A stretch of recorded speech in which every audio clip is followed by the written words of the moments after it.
So before you buy a Tissot Seastar 1000, I'm going to give you 5 things to look out for that you may not like about this watch. And I just want to let you know before you buy it, just in case it might be a deal breaker. But I have to admit that there's a lot more pros than cons, and I didn't want to make another video that shows all the great things about this watch, because at the end of the day, there are plenty of videos on YouTube, including my personal review, which you can actually find right here in this card. Let's check out those 5 reasons and see whether or not they are indeed a deal breaker for you on this episode of...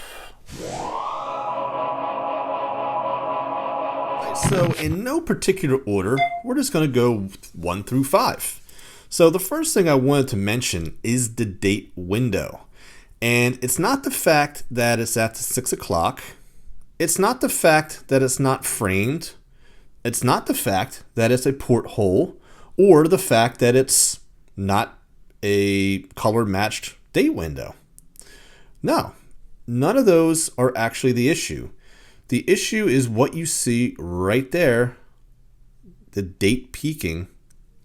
And it's only happening when it's at the 20 and also into the 30. So you could see it's peaking. Even see? So there's a QC issue there, guys. And it's not just this one. It's all of the Tissot Seastars 1000s. And then you don't see it anymore until you reach to 19 again. So that's number 1. Number 2 is the bracelet. Now the bracelet is improved over the last generation. There's no doubt about that one. But it's still an issue for me personally. And as you can see, it is a total scratch magnet. You get the polished center links with the brushing on the sides. The polished center links are absolutely just to a mirror finish, and the issue is that because this is a diver, you're going to scratch that up so much.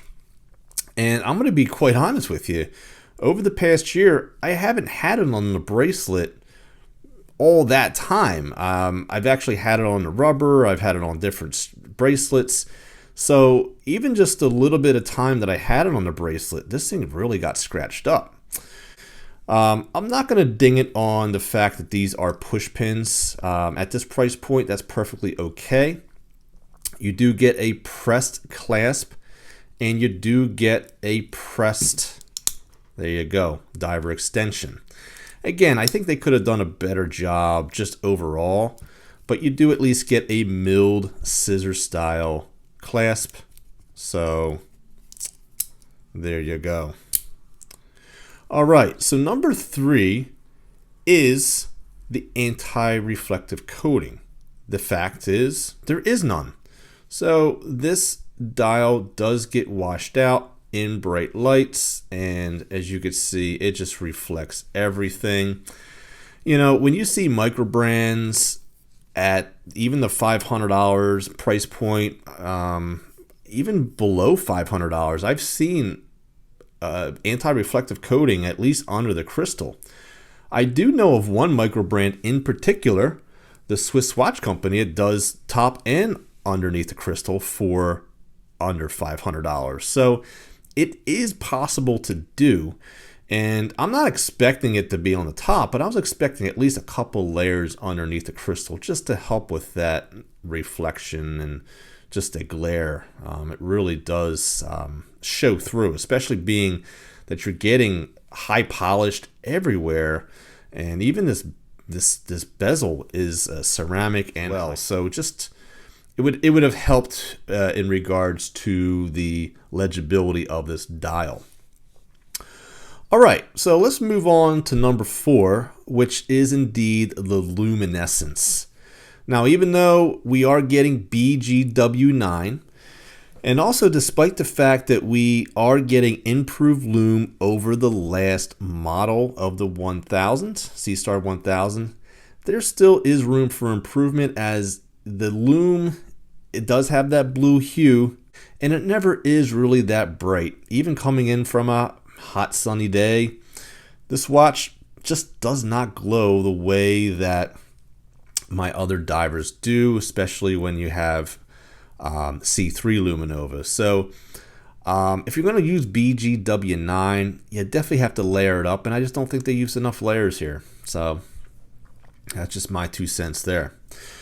Number 5 and final is indeed the cutouts on the sides of the dial or of the case. You know, it's just, to me, it's over styling. I don't get the significance of it. To me, what I think they were going for is that faux look of the case being encased, almost like being cradled. And anytime you're getting into faux things like that, it does cheapen the overall appearance of the watch, in my opinion.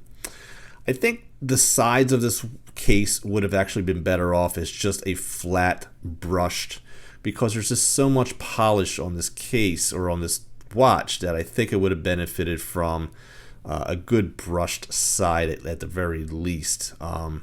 So there you go, guys. Just my 5 things that I dislike, 5 things that I hate about the Tissot Seastar.